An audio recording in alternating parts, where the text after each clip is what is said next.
cara con la política y sus protagonistas. Cara a cara con los temas sociales y económicos.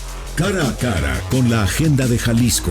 En esta mesa caben todas las ideas. Cara a cara con el periodista Enrique Tucent.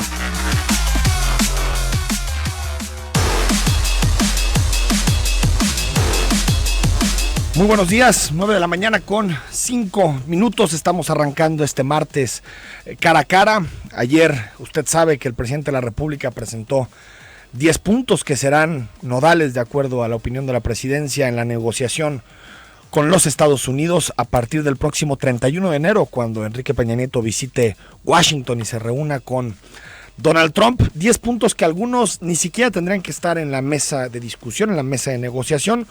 Otros que creo que sí tienen importancia en términos de la discusión, como por ejemplo impedir, si es que se puede de alguna forma, que Donald Trump se ensañe con las remesas y que por lo tanto busque ponerle un impuesto a estos miles de millones de pesos que llegan al país procedente de los migrantes mexicanos que viven en territorio americano. Y creo que dentro de la pésima reacción que ha tenido la presidencia en este tema de Donald Trump y que lo hemos analizado a profundidad en este espacio, ayer dijo una cosa que creo que es lo más sensato que le he escuchado al presidente durante toda esta crisis que ha habido por la llegada de Donald Trump a la Casa Blanca, y es que va a buscar que la negociación del Tratado de Libre Comercio se inscriba dentro de una serie de negociaciones por la relación bilateral en su conjunto. Es decir, meter en la canasta de discusión no solo el Tratado de Libre Comercio, sino también temas relacionados con la migración, con la seguridad, con la frontera y con todos esos nexos de comunicación que existen entre las distintas sociedades, entre la sociedad mexicana y la sociedad de los Estados Unidos. Entonces creo que al menos en términos de la estrategia de negociación, ya veremos qué logra obtener el presidente Enrique Peña Nieto, Luis Videgaray, el secretario de Relaciones Exteriores, y también Ildefonso Guajardo, el secretario de Economía, pero al menos creo que en términos de negociación, de la estrategia, de la táctica para buscar algo en esa negociación con los Estados Unidos, creo que hay más ideas claras en Los Pinos que antes. Y bueno, les conmino a que revisen los 10 puntos que presentó el presidente. Algunos incluso sí prácticamente dan risa, como por ejemplo pedirle al gobierno americano que respete los derechos humanos de los migrantes mexicanos, y no porque no lo deban de hacer, sino porque hay que recordar cómo tratamos nosotros, el gobierno mexicano, a los migrantes centroamericanos que pasan por nuestro territorio y que se le violan los derechos humanos prácticamente en cada ciudad, en cada pueblo que forma parte, digamos, de su paso hacia la Unión Americana. Entonces creo que difícil negociación. A partir del 31 de enero se verán las caras Peña Nieto y Trump. No será la reunión más fácil para el presidente. Hay que recordar lo que sucedió aquí en suelo mexicano hace algunos meses, una reunión que supuestamente México controlaba porque era en territorio mexicano, era llevada, digamos, por todo el aparato de Los Pinos, y sin embargo nos fue como nos fue en aquella ocasión. Entonces no esperemos demasiado la negociación del 31 de enero, pero creo que la idea de colocar todos los temas sobre la mesa y que se negocie sobre la base de la relación bilateral y no solamente el Tratado de Libre Comercio le puede dar buenos dividendos a la diplomacia mexicana y a nuestro país. Hoy en este espacio, en Cara a Cara, analizamos, aparte de estos temas, analizamos un asunto que ha sido muy polémico en Jalisco en los últimos meses, en las últimas semanas: la elección de magistrados, es decir, cómo los diputados eligen a los magistrados que integran el Supremo Tribunal de Justicia. Y ha sido polémico y controversial por el caso que usted bien recuerda de Luis Carlos Vega Pámanes. Luis Carlos Vega Pámanes llegó al Supremo Tribunal de Justicia con antecedentes penales que nadie vio o nadie los quiso ver en su momento, y que nos remiten o nos obligan a discutir cuál es el proceso que siguen nuestros diputados para elegir a quien integra el Supremo Tribunal de Justicia. Si el proceso empieza mal, seguro terminará mal en el Poder Judicial.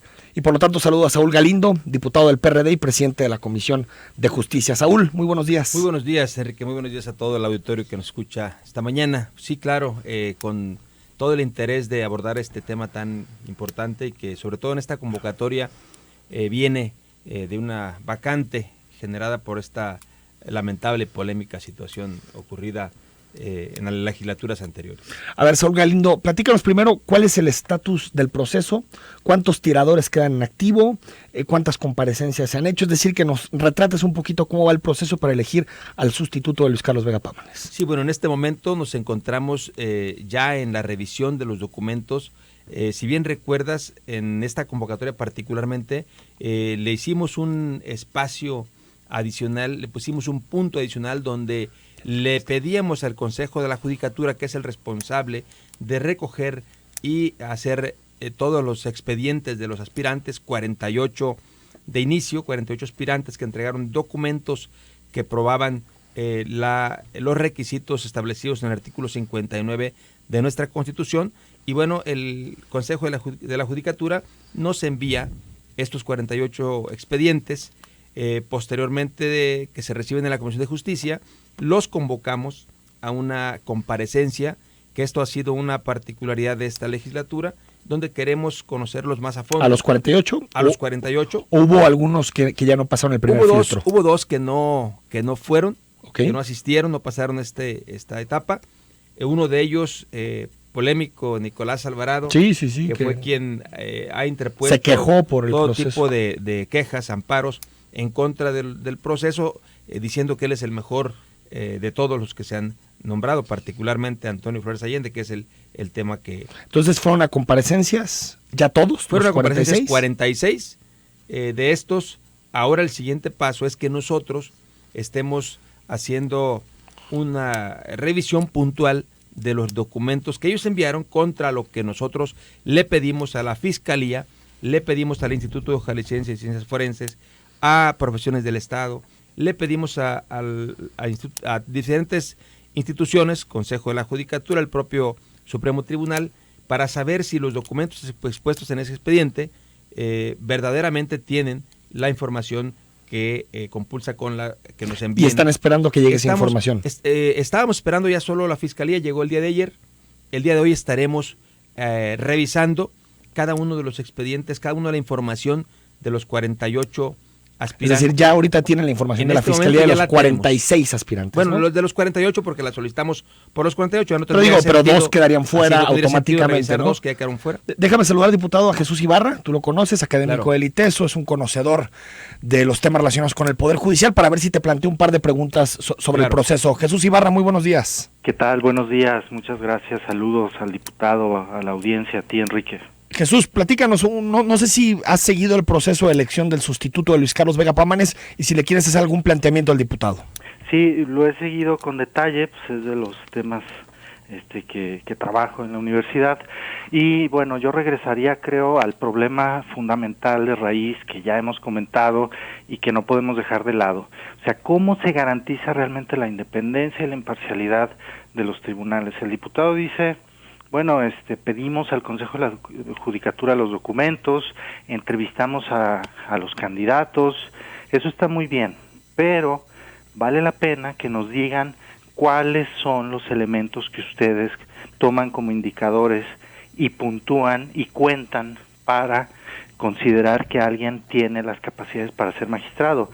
Repito, principalmente no solo que sea competente en el área del derecho, sino también que tenga las capacidades de independencia e imparcialidad que marca la propia Constitución en su artículo 57. A mí me ha extrañado que ha señalado la Comisión que el requisito que dice la Constitución, según el cual debe prevalecer en la selección la carrera judicial como un elemento relevante, no se ha tenido en cuenta como elemento relevante, y por eso están los amparos, pero no solo es el de Nicolás Alvarado, ha habido otros procesos y amparos en los que se ha condenado al Congreso por esa razón, porque el Congreso no hace explícita con una fundamentación reforzada, que así lo ha dicho la Corte, el por qué está eligiendo a uno sobre otro, cómo está, digámoslo así, puntuando y dando mayores elementos o puntos a uno sobre otro. Y bueno, más bien que el diputado nos diga eso. ¿Qué razones están? Entonces, Jesús Ibarra, independencia y cómo están razonando y qué elementos están tomando en cuenta para poder elegir al sustituto de Luis Carlos Vega. ¿Te entendí bien? Puntualmente, ¿por qué no están haciendo prevalecer la carrera judicial como un elemento determinante? Bien, en esta particular pregunta debo decir lo siguiente. La Comisión de Justicia no es la que dice quién debe ser el magistrado. Efectivamente es una facultad establecida en la ley para cada uno de los 39 diputados. La comisión solamente emite un dictamen donde dice quién de los 48, quién de los que se inscribieron inicialmente es elegible. Uh-huh. Eso es todo. Y ya corresponde al Pleno, corresponde a los 39, bueno, pues emitir su propio criterio. Por eso incluso en uno de los recursos nos han estado pidiendo fundar. La comisión sí le corresponde esa parte, es una obligación constitucional. Ustedes cumplen con el mínimo al declararlo elegible, pero no hay que cumplir con el mínimo, hay que llevar a cabo los principios constitucionales que están ahí también. Como el tema de la carrera judicial, decías, Jesús, ¿no? Bueno, lo de la carrera judicial es... No el Pleno no va a tener los elementos suficientes para elegir al mejor perfil. Diputado. A ver, en la ley establece no que es obligación que tengan carrera judicial, es decir... que se pondere, ¿no? Bueno, que se pondere, que se considere quienes tienen carrera judicial. Sin embargo, no establece que deba ser alguien que tenga la carrera judicial. Es entendible por todos nosotros que sí debe tener la experiencia, la expertise para poder elaborar, por supuesto, y llevar a cabo las funciones que la Constitución le otorgan a los magistrados. Sin embargo, repito, nosotros, en primer lugar, lo que ponderamos es el cumplimiento a la ley, a lo que establece sobre todo la ley local. Uh-huh. Y en esto así elaboramos un dictamen en la comisión donde decimos quiénes sí cumplen efectivamente con estos requisitos, más allá de lo que deberíamos hoy verdaderamente cambiar, deberíamos modificar, pero establecido en la Constitución hoy está los requisitos que deben cumplir para poder ser elegibles, y bueno, en eso queda el dictamen de la propia comisión. Jesús Ibarra. Sí, me parece que no podemos escudarnos en la ley, diputado, para señalar que solo nos toca, dice usted, a la comisión ver la parte meramente formal. El artículo 57 de la Constitución dice que la ley garantizará la independencia de los propios tribunales, de los magistrados, consejeros y jueces. Bueno, pues la aplicación de la ley en el caso de la selección de magistrados en una de sus instancias corresponde a la comisión. Y a mí me parece que la comisión tendría que tener un parámetro claro de selección, ser un filtro realmente, una criba fuerte y dar elementos que garanticen estos principios que están ahí en la ley. ¿No le toca a la comisión garantizar la independencia, diputado? La independencia de los poderes y de los... O sea, garantizar que quien se vote sea independiente. Bueno, independencia en el sentido... de los partidos políticos, de los poderes fácticos, por supuesto que eso es algo que en realidad no sabremos. Es decir, quienes se inscriben de inicio, pues llevan toda esta independencia de poder participar y poder ser parte de este poder que en realidad es un poder que debe ser y debe tener la independencia de los otros poderes. Sin embargo, entiendo pues que lo que deberíamos entonces es decir, ¿por qué X aspirante garantiza la experiencia? Déjame ir al corte, diputado, platicamos del tema de la independencia. ¿Nos aguantas, Jesús Ibarra, unos minutos? Sí, cómo no, claro. Regresamos a Cara a Cara, les recuerdo 33 18 80 76 41.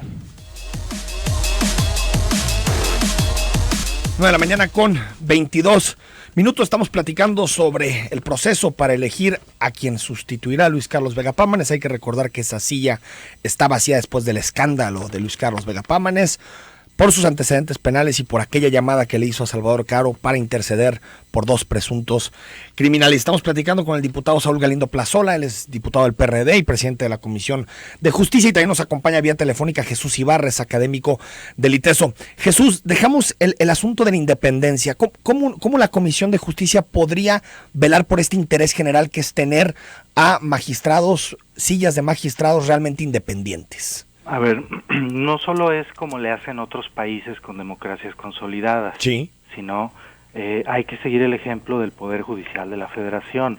En esa parte está bien hecho. El mérito, la capacidad y la independencia son los principios que rigen el proceso de selección. Hay un examen de oposición, que entiendo aquí no se tiene. Existe también un baremo clarísimo, como cuando, por ejemplo, se otorgan becas aquí en la universidad, donde se dice qué cosa vale cada cual.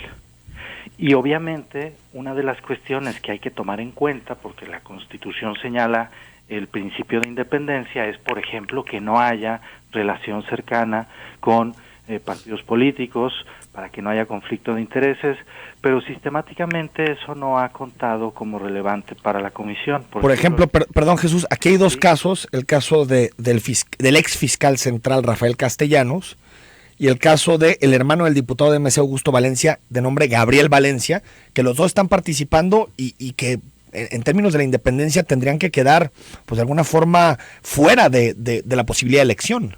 Y también recordemos el año pasado que se nombró un magistrado, Francisco Castillo Rodríguez, creo, que él era asesor del PAN. Sí. O sea, ¿cómo puede decir la comisión, el presidente de la comisión, pues que la ley solo les dice que hagan un dictamen donde se señale si cumplen los requisitos? No, tiene que dar mucho más elementos al Pleno y hacer cumplir lo que la propia Constitución señala. A ver, diputado, Sí, ¿se puede hacer algo con estos casos? Yo estoy de acuerdo, y justamente en esta coyuntura de reforma prejudicial debe incluirse un nuevo formato de elección de magistrados, debe incluirse un nuevo formato de elección de jueces.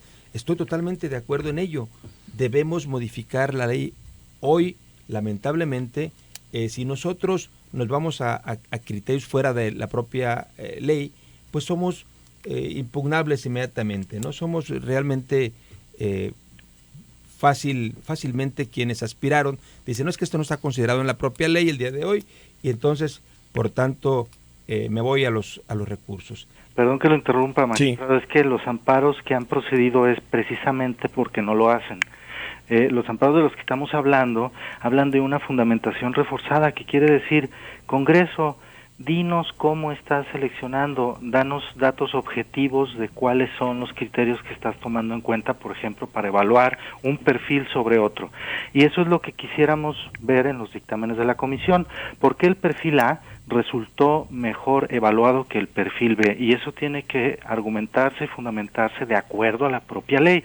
Como no lo han hecho, es por lo cual los amparos están procediendo.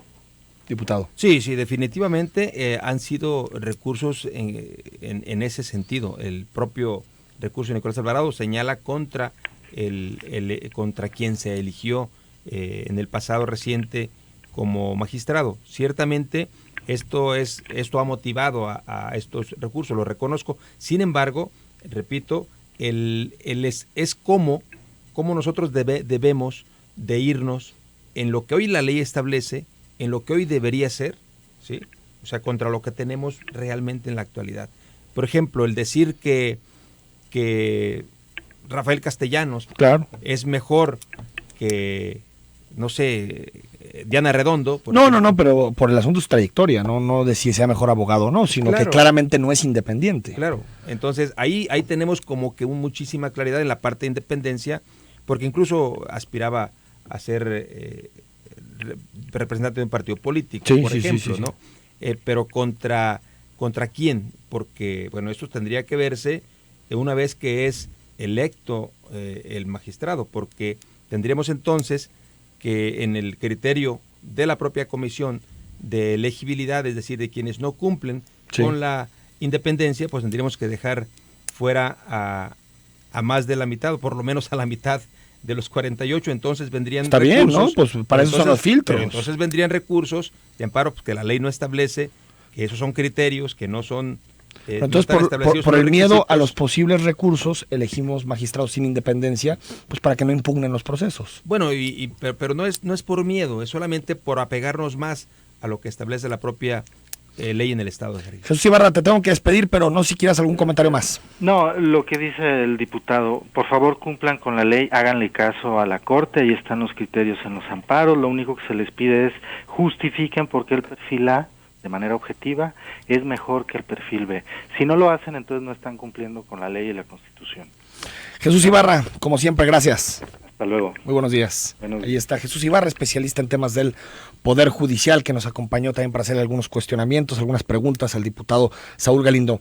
Entonces, diputado, hoy van a empezar a revisar los antecedentes, todo lo que le manda la Fiscalía de Información. Ya están sobre eso. Ya estamos sobre eso, ya hemos revisado algunos de ellos. Y ¿Algo que les haya saltado hasta el momento? Bueno, todavía, debo decirte que en el dictamen de los 46 que tenemos, hoy ya encontramos a más de uno que trae antecedentes en la propia...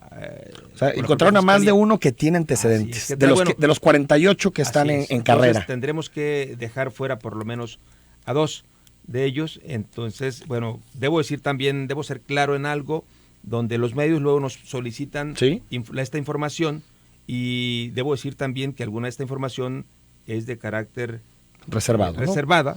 Sí, pero sí nos puede decir que tiene antecedentes, aunque no nos diga cuáles en específico. Efectivamente. ¿No? Ahora, en el caso de Rafael Castellanos en específico, diputado, el hecho de que quien te mande la información sea la Fiscalía y él haya sido fiscal, ¿no nos mete otra vez en problemas? No, bueno, no nos debería meter en problemas si la Fiscalía está enviando verdaderamente la información. ¿Pero no crees que le pueda estar echando la mano de alguna forma? Y decir, como fue fiscal central. Entonces estaríamos hablando de un acto de corrupción en la propia Fiscalía, que igual dicen que no sería tan raro, ¿no? Sin embargo, nosotros tendríamos que ser más puntuales, revisar más allá de lo que envía la Fiscalía, en el caso particular de quienes pueden estar en un conflicto de intereses, como es el caso que tú me acabas de señalar. En tu opinión, más allá de lo que se termine votando en el Pleno o lo que termine pasando en la propia comisión, en tu opinión, tanto Rafael Castellanos como el ex procurador social, como el caso de Gabriel Valencia, hermano de Augusto, ¿son elegibles desde tu punto de vista? ¿Tienen independencia para ejercer de forma oportuna, de forma precisa el cargo de magistrado? Desde tu punto de vista, más allá de lo que suceda en el Pleno, de los acuerdos políticos, que entiendo que no dependerá del PRD, porque el PRD tiene 2 diputados. Claro. Pero, desde tu punto de vista, ¿tienen independencia estos aspirantes? Yo en la entrevista que estuvimos con ellos, debo decir claramente que a mí me parece que quien de los 48 no tendrían mucha aspiración, pues, híjole, no podrían cumplir.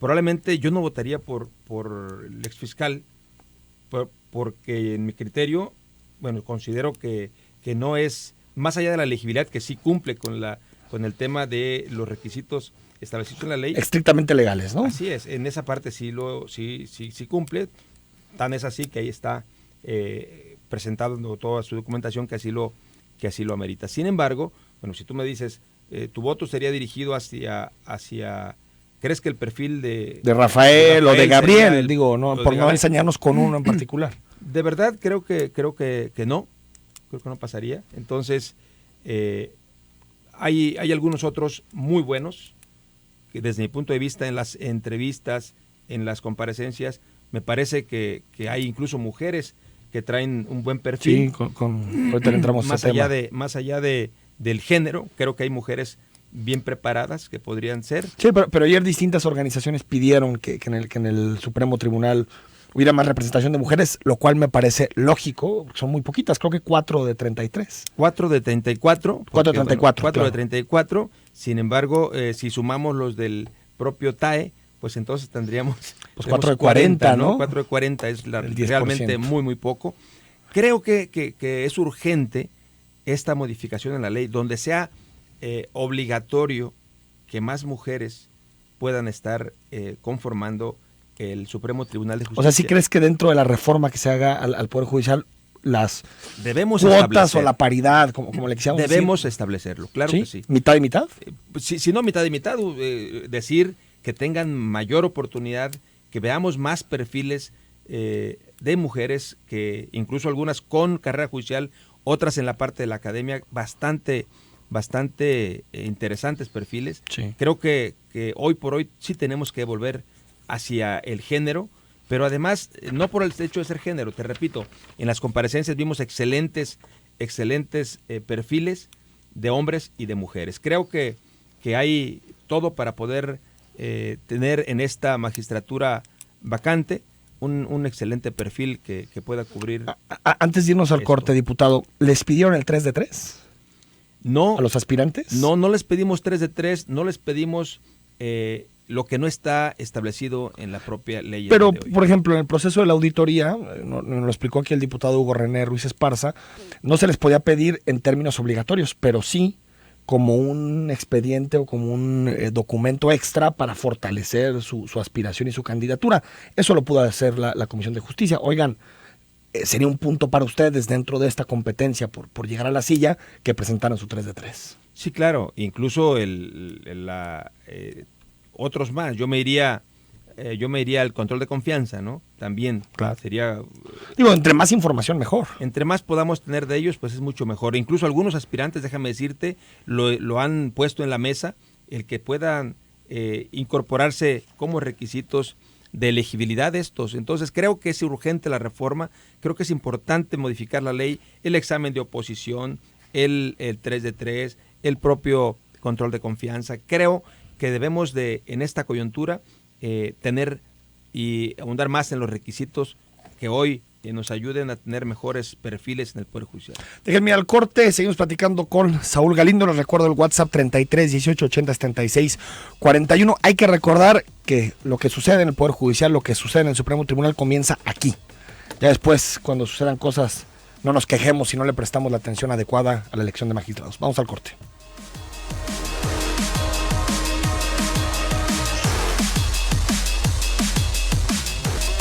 Nueve de la mañana con 37 minutos. Estamos platicando sobre la renovación al interior del Supremo Tribunal de Justicia.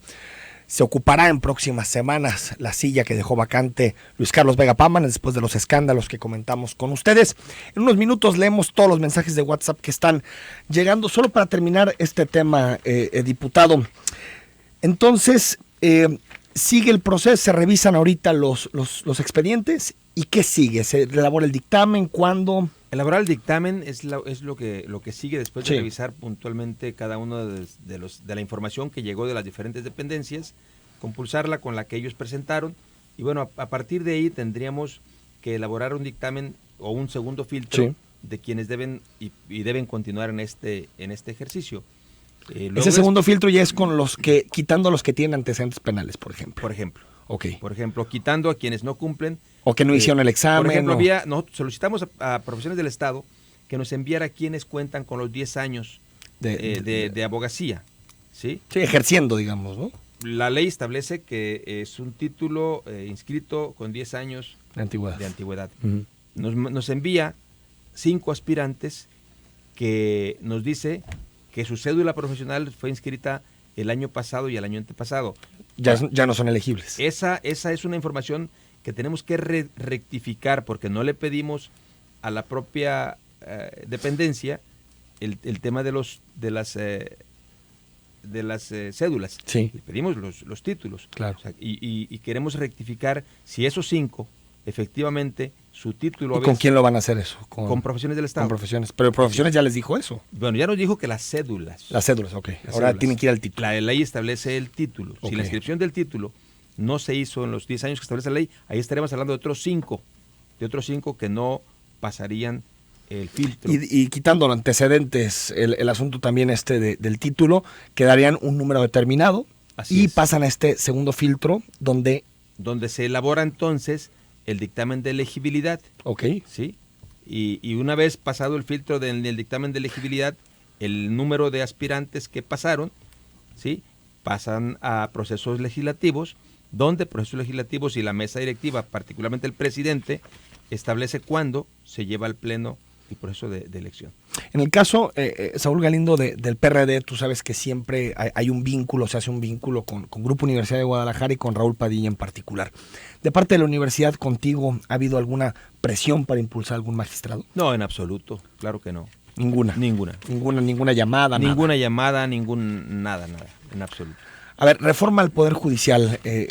Hace algunas semanas se comenzaron algunos foros que tú encabezaste. No sé si llegaron a algunas conclusiones, cuándo inicia el proceso para reformar el Poder Judicial y que todos estos problemas legales que nos dices, es decir, ciertas decisiones que se pueden tomar o ciertos filtros que se pueden poner pues tendrían que estar incluidos en esta reforma del Poder Judicial. Sin duda la socialización que hicimos en el interior del Estado, en la propia zona metropolitana, fue muy interesante porque encontramos una gran cantidad, lamentablemente solo de ideas, solo de algunos temas importantes, no así de iniciativas, ¿sí?, como buscábamos. Sin embargo, tendremos que darle forma de iniciativa en el Congreso del Estado. Sí. Y debo decir algo más. Nos ha faltado una iniciativa importante, que es la del Ejecutivo, que estamos esperando con muchas ganas de poder también integrarla, ¿sí? Sin embargo, estamos ahorita en la talla del lápiz, donde estamos dándole forma a las ideas que recogimos en la socialización, establecer, por ejemplo, no solamente el tema de la autonomía financiera del Poder Judicial, que ha sido un tema recurrente en todos los medios. Sin embargo, el tema de la reforma procesal, es decir, recogimos muchísimas ideas de qué debe reformarse en la parte de los códigos, en la parte... La autonomía financiera es la hacienda judicial y incluir en la constitucional. Incluirlo también en la Constitución. Son dos temas. Ahora, tal vez sea sensato hablar de esto y que esté en la Constitución su presupuesto, como o están todavía los partidos políticos, pero también con una serie de contrapesos, diputado, porque también los magistrados gastan como se les viene en gana. No. Es decir, hoy nos enteramos, que me parece una información muy grave, que publica hoy el diario El Informador, que los magistrados gastan más dinero, más en gasolina, que los bomberos. Me parece que es una cosa totalmente injustificada. Sin duda, el llevar presupuesto constitucional, elevar a constitucional el presupuesto del Poder Judicial, lo mismo que el regreso de la Hacienda Judicial, deben ir acompañados por una fiscalización precisa, por un nuevo sistema de fiscalización en el interior del Poder Judicial, y además un órgano que vigile, ¿sí?, a el propio Supremo Tribunal. Hoy no existe. El Consejo de la Judicatura hacia los juzgados, hacia afuera, más no hacia el... Bueno, pues se encarga la lana con eso, ¿no? Es la parte administrativa también. Sí. Pero entonces tú estarías a favor de fortalecer el Consejo de la Judicatura, no desaparecerlo. Claro, se debe fortalecer como está en la parte federal. Creo que armonizar hoy por hoy el Consejo de la Judicatura como está en la parte federal es urgente. Es urgente. Bueno, aquí estuvo con nosotros el nuevo presidente del Supremo Tribunal y nos dijo que su propuesta es darle mayoría al Supremo Tribunal al interior del Consejo de la Judicatura. Claro, estamos de acuerdo en que el formato deba cambiar. ¿Pero dándole mayoría al Supremo? No es dándole mayoría al Supremo, sino... O sea, quitando consejeros ciudadanos. No. Lo que se establece hoy es la llegada de dos en la iniciativa. Son dos consejeros más, como está en la parte federal, uno propuesto por el Poder Judicial y uno más por el Ejecutivo. Una terna que presenta el Ejecutivo y que de ahí se tome uno más que seguramente será ciudadano. Entonces estamos hablando de que hoy tenemos 3, pudieran ser 4 consejeros ciudadanos. El asunto, no sé si estás de acuerdo conmigo, diputado, que los consejeros ciudadanos de la Judicatura lo menos que tienen ya es de ciudadanos, son cuotas de partidos. Bueno, más allá de lo que... O sea, no son externos a los partidos, más quitándonos el debate sobre ciudadano o no ciudadano, son personajes muy vinculados a partidos políticos, hermanos de exdiputados, incluso de secretarios del Trabajo, o cuotas de Grupo Universidad, del PAN. Bueno, y si un Consejo de la Judicatura sí, no sé si nos sirve para mucho, diputado. Bueno, el tema es que las funciones que debe desempeñar el Consejo de la Judicatura están muy claras. Sí. La administración de los recursos del Poder Judicial, ¿sí? ¿Y? La vigilancia de la aplicación... De los jueces, digamos. De los jueces. Sí. Entonces, yo creo que eso no lo han hecho mal. Sin embargo, lo que hoy tenemos que hacer es hacer una revisión puntual en cuanto al gasto que ejerce el propio Consejo de la Judicatura, cómo lo gasta. Hoy no hay reglas claras. Los sueldos son tremendos. Hoy no hay reglas claras, eso también hay que establecerlo. Sí. Por ejemplo, hoy ni siquiera está establecido en la propia ley orgánica del Poder Judicial la parte orgánica de las nuevas salas de oralidad, por ejemplo. Es que fíjate, en la parte de la autonomía presupuestal y de la independencia del Poder Judicial, yo estaría totalmente de acuerdo para hacer más juzgados, para pagarle mejor a los secretarios, para pagarle mejor a los propios jueces, pero si se va a ir en gastar gasolina, en mejores salarios para magistrados, en consejeros de la judicatura que cobran muchísimo y que después diputados se amparan contra la ley de austeridad porque dicen que es una intromisión de otro poder, me parece que sí también el Poder Judicial necesita un contrapeso. Yo creo que hemos escuchado incluso al nuevo presidente del Poder Judicial el decir que van a entrar el tema de austeridad urgente. Primera, anunciando que se van a reducir 20% las gasolinas. En primero, que reduzcan y que no crezcan los salarios. Eso debemos establecerlo en la propia reforma. ¿Sí? Que crezcan efectivamente a la gente que hace la chamba. Exacto. A los secretarios, a los jueces, que en condiciones muy complicadas. Creo que ahí es donde debemos enfocarnos. Y en hacer más juzgados. Sí, aperturar, ampliar, por ejemplo, en el orden familiar, civil, tenemos lamentablemente sobresaturación de casos, no se han aperturado más juzgados. Necesitamos que el propio Supremo Tribunal se vaya a las regiones, tengamos por lo menos unas 2 salas regionales. ¿Sí? Tenemos una sobresaturación de trabajo, no quieren salir los magistrados de la zona metropolitana. Está establecido en la ley. Creo que el presupuesto constitucional debe ir encaminado a eso, hacia allá. No a los sueldos de los magistrados, no a los beneficios o los privilegios de la privilegios de la parte cupular del Poder Judicial. Ahí coincidimos. Creo que hay que dejar las reglas claras, hay que invitar a quienes puedan ayudarnos en esta integración de reforma. También decir que es importante que tengamos hoy más que claro que las reglas y las formas de elección de jueces y magistrados deben cambiar, deben armonizarse con la parte federal. Estoy totalmente de acuerdo como lo establece en la federación y creo que tenemos que armonizarlo de manera urgente para que no estemos con estos cuestionamientos, lamentablemente, que se le hacen a las facultades que tiene el propio Congreso. Déjame al corte, diputado, seguimos platicando y leemos todos los mensajes, son muchos mensajes de WhatsApp en la conversación que tenemos con Saúl Galindo.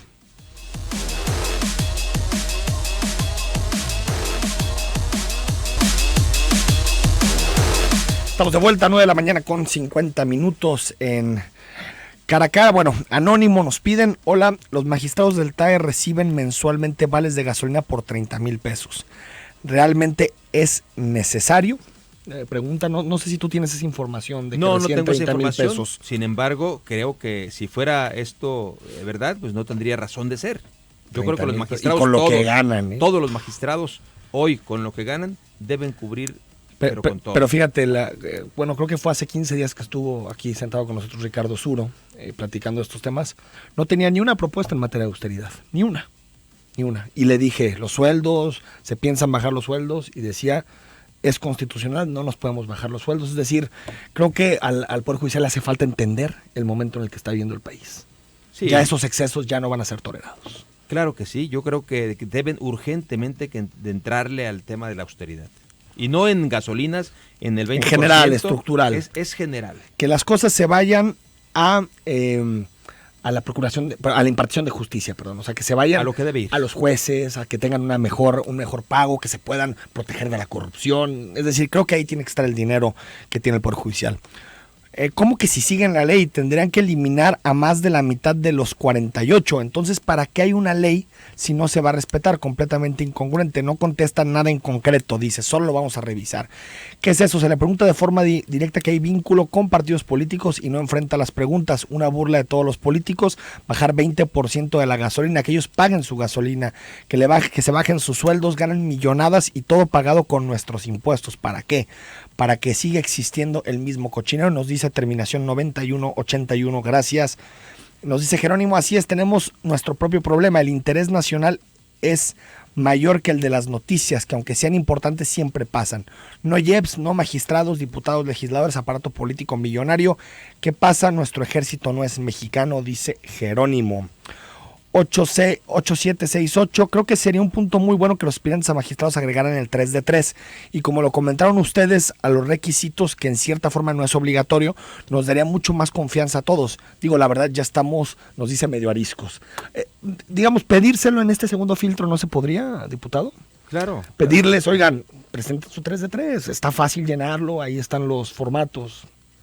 Sí, sin duda debemos incorporar estas que hoy son demandas ciudadanas, Sí. que hoy son demandas de nuestra gente, el poder incorporar estos requisitos como obligatorios. Sí. Yo me quedo con que no sean opcionales. No, pero ahorita nada más puedes hacerlo de forma opcional porque la ley no lo obliga. Así es. ¿Estamos de acuerdo? Estoy de acuerdo. Entonces, creo que un buen mensaje de parte de un aspirante a ser magistrado es, miren, todo el dinero que he ganado en mi vida es esto, o en los últimos años que he ganado es esto, y mi riqueza es esto. Por lo tanto, puedo explicar mi forma de vida.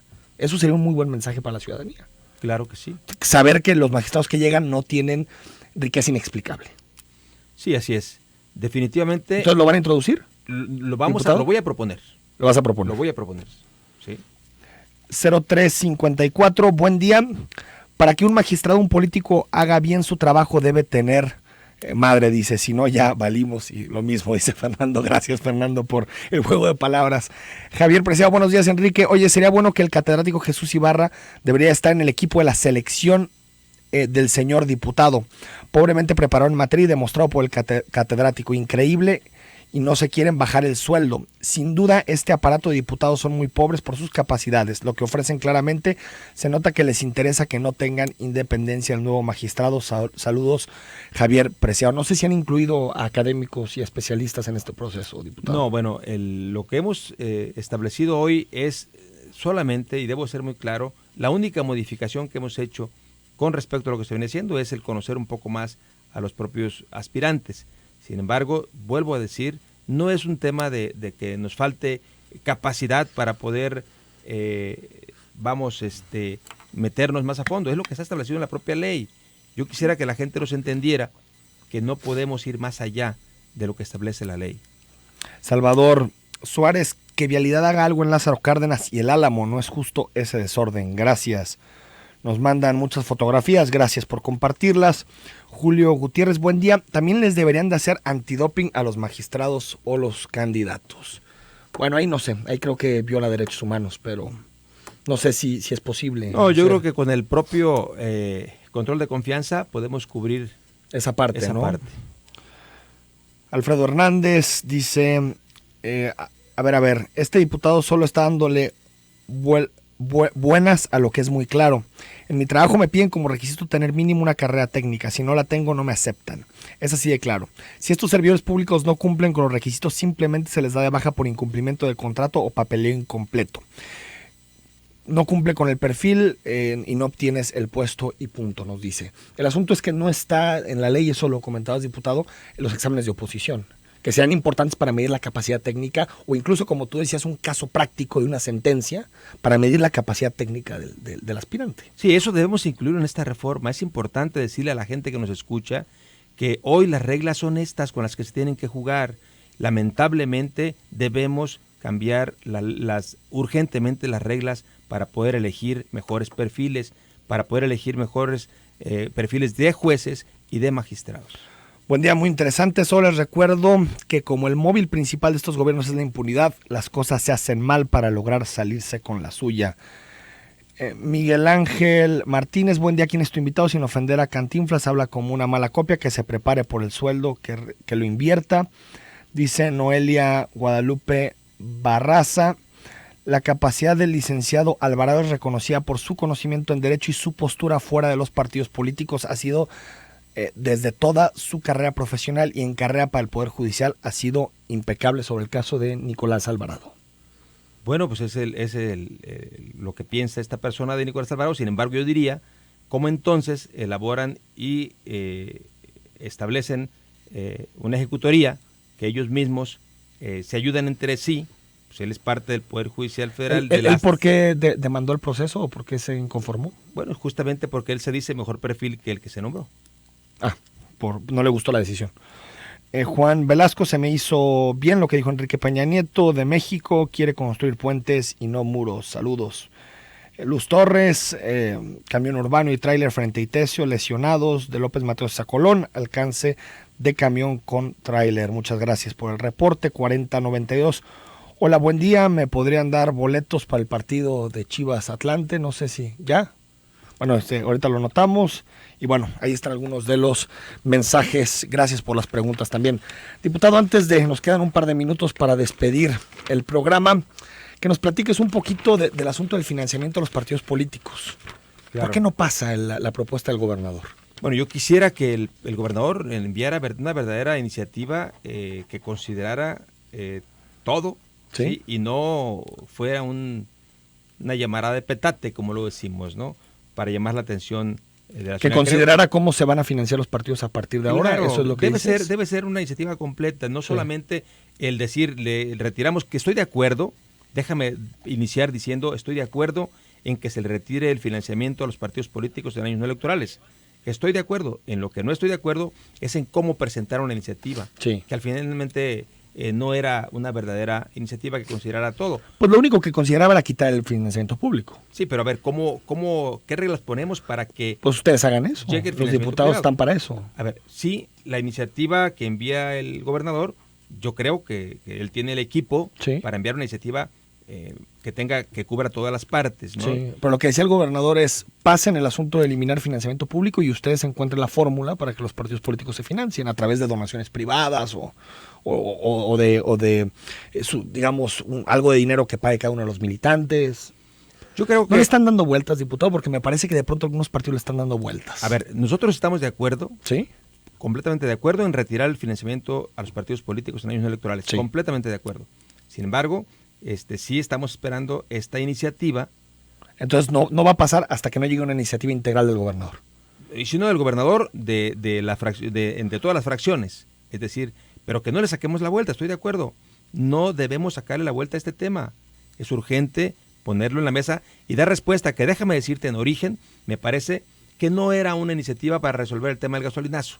Digo, fue una cortina de humo que se dio por ahí. Diputado, gracias por habernos acompañado. Se nos acabó el tiempo. Nos vamos hasta mañana. Nos acompaña Mario Córdoba, director del Instituto de Movilidad, para platicar de algunos de los temas, por ejemplo, la tarifa del transporte público. Hasta mañana.